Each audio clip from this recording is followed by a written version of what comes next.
So far in the series, we've been doing a deep dive into mindful songwriting, overcoming emotional blocks, finding our story, and even learning how to use relief points. So you can switch between the different types of creative processes required to move through the entire process, from initial spark of inspiration to the complete album. And today I want to build on that idea.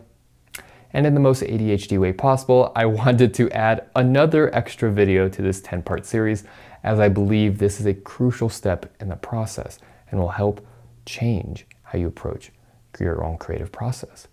For years, my creative experience felt like a waterfall, and that is because it literally felt like this. A wash of creative energy would come down. However, since this was all being forced through one channel, through one medium, due to my limited perspective on what creativity is and what options I had available to express myself creatively, so naturally this waterfall worth of natural inspirational energy blew out my nervous system consistently. For over a decade, I literally couldn't do anything creative except for my clarinet, which, let's be honest, was mostly used for emotional suppression, so I was quite disconnected in that entire creative process. But for every other type of creative endeavor, I couldn't do it for longer than like 5 hours. It was wild, but consistently 5 hours, and that was my limit. And once I hit it, boom, I was done. My brain was fried and I needed to go to sleep. It was too much creative and emotional energy and stimulation through too small of a creative focus. And for someone with what I now understand as ADHD brain, or someone who is somewhere on the autistic spectrum and very sensitive, this makes a lot of sense. I'm overflowing with creativity, ideas, and I need to explore multiple paths and allow it to move freely, though initially this was incredibly frustrating. It felt like my gifts were hindering me. This was just part of the phase where I really hated my gifts. I was afraid of them and afraid of my body, as I never quite knew what my chemistry was going to do. However, luckily, gratefully, thankfully, now I have a healthy appreciation for my natural forms of creativity. They are a gift, and I am so grateful for them. It's so much fun. One block I had was how I thought of creativity, how I defined it specifically. It was something that you did in music or art or through acting. It was not something you could do through science and mathematics. It was a limitation. And this was reinforced by my upbringing and classical music education. The way you got good in those spaces was to do the same thing over and over again. You chose one path, you got good at it. But what I discovered in my exploration of myself these past 7 years was the opposite. When I leaned into how I naturally operated, a multifaceted approach, and understood more about how my unique cognitive landscape operates, that was the key to unlocking my true creative potential. Now I can sustain deep creative work for weeks on end, where I can do 13-hour creative days filled with passion and flow, where one piece of my work naturally starts informing the next piece in this beautiful symphony, creating a richer, just more holistic experience. And it's just filled with these moments of relief and satisfaction. It's wonderful discovering your own process.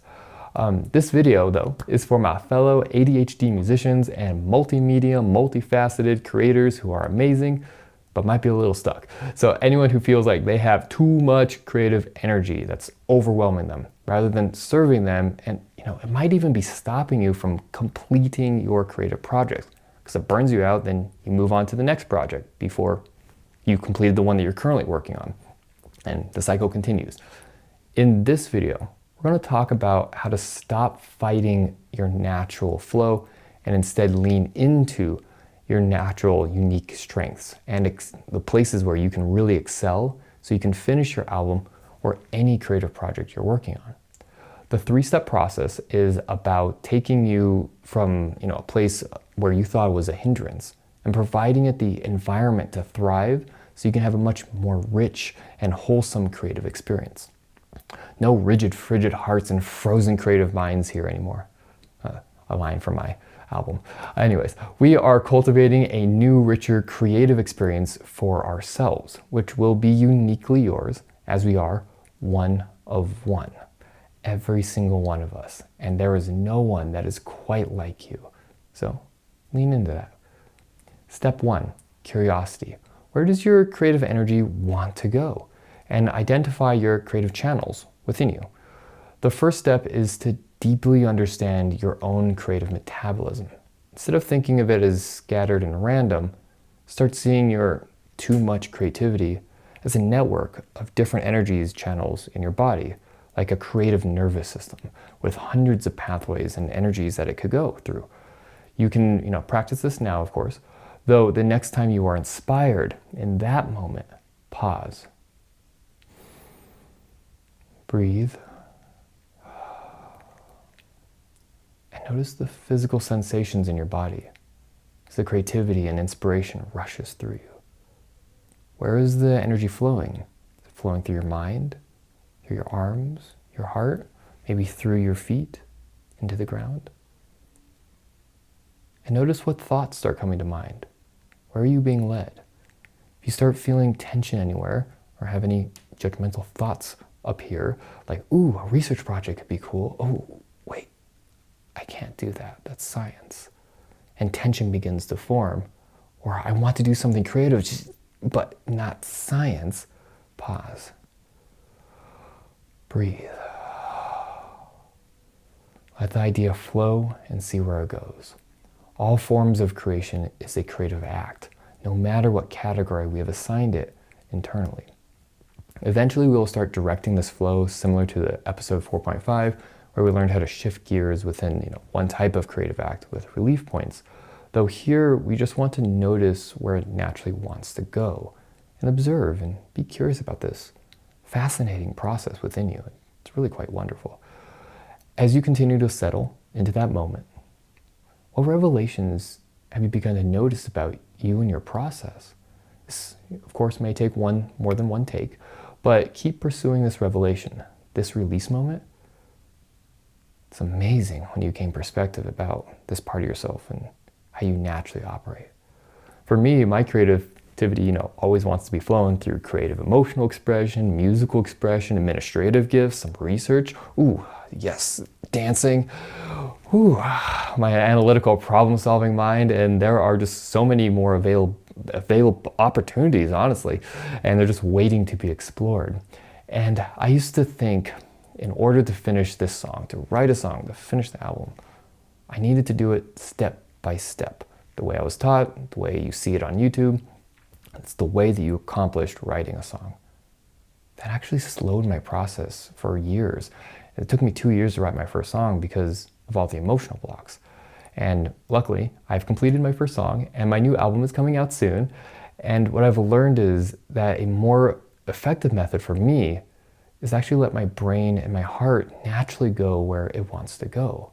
Explore one topic, but not one medium. Single topic focus ended up being the perfect place for me to create through multiple mediums, refining it just enough to create a focused path for completion and just free enough to allow my creativity to flow sustainably, inspirationally. So, on your journey to discover your own unique process, ask yourself, what are the different types of creative energies you feel drawn to in a given day or week? Composing, researching, designing, learning a new skill, perhaps collaborating, an emotional process? The options are endless. What types of task switches do you naturally gravitate towards when you feel a block in one area? And what is the optimal length for these creative bursts before you shift energies naturally? Just remember, don't judge any of these shifts. These are simply an indication of your brain's natural need for a variety of stimulation. This mapping, whether done internally or on paper or in notes, helps you kind of understand your internal operating system better. Step 2, design your multi-channel work environment, your workstation for success. Once you understand your natural channels, the next step is to create an environment that supports them. This isn't about a rigid structure, but a mindful step to support you. For me, I created 2 YouTube channels to balance out both parts of my brain, the masculine and the feminine aspects of myself, the administrative and the emotional. I created Relief Point Solutions, a tech consulting company, and Manhattan Mobley, the musician, the creator. Each now is a positive feedback loop, which are informing each other as they both are being created. And as you can see, this can appear in so many ways in your life. So think of your workspace or work environment not as a single desk, but as a hub for multiple opportunities. Literally, I got drums, pianos, other pianos, all the fun things, microphone. Or you could do it very simply, as in tabs on your computer, just thinking of them as opportunities. When you feel a burst of inspiration for research, you can switch to the research tab. Or when you hit a wall in composition, maybe you can pivot to exploring a marketing idea for your upcoming album. If you have multiple computers, perhaps one of them is for creativity and the other one's for business. One practical tip I do have is if you have multiple types of tools or stations, spend some time thinking of your workflow, how you move between these different types of creativity and how you can do it more easily. So, because you're most likely going to have an ideal combination and sequence of creative events, so the flow between them will kind of appear naturally as you experiment this. And it's an important part of the process. Smooth, streamlined part of the process. Another type of environment can be the topic of or goal you want to explore. And in this case, like it could be an emotion, a life lesson, a season, a story arc, a deadline to finish that album by. This acts as a boundary, even though it's not physical, but it acts as a boundary for your creativity to freely flow through without hindering like the medium itself. Also feel free to give yourself explicit permission to move between these channels. It isn't multitasking, it's in a distracting sense. It's about multi-channeling, allowing your creative energy to flow where it's most engaged and productive at any given moment throughout your day. Step 3, embrace the flow, as one inspiration will inform the next one. This is where the magic truly happens, and how too much creativity becomes your superpower. When you allow yourself to move between different channels, your projects start supporting each other, both beginning to be interested in the same moment. I used to think I needed to finish one song completely before I could start touching another. Now I understand that doing, the emotional work and therapy directly informs my lyrics. A business idea for an administrative support project might spark a new melody, or a composition I'm struggling with might find its solution as I dive into research mode. So ask yourself, what has this medium taught me about the topic I'm exploring? How can I provide myself enough time to connect the different parts of my creativity so I get the full breadth of the piece that is emerging in this moment? And how do I integrate and record such a diverse set of mediums so I remember all the different parts of this process?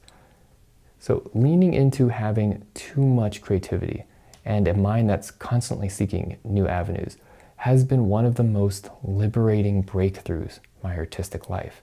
It has given me permission to explore, to connect the dots, and sustain my creativity and passion for hours and weeks on end without the burnout that used to define my experience. So, for my fellow ADHD musicians and multi-passion, multifaceted, amazing creators, remember that this mindful approach to harnessing your abundant creativity is available. 1. Map your creative energy and identify your channels. Understand your natural inclinations and the different types of creative tasks you gravitate towards naturally. 2. Design your multi-channel work environment. Create a flexible workspace that allows you to easily shift between different modes of creation. 3. Embrace the flow as one piece, as it will inform the next one.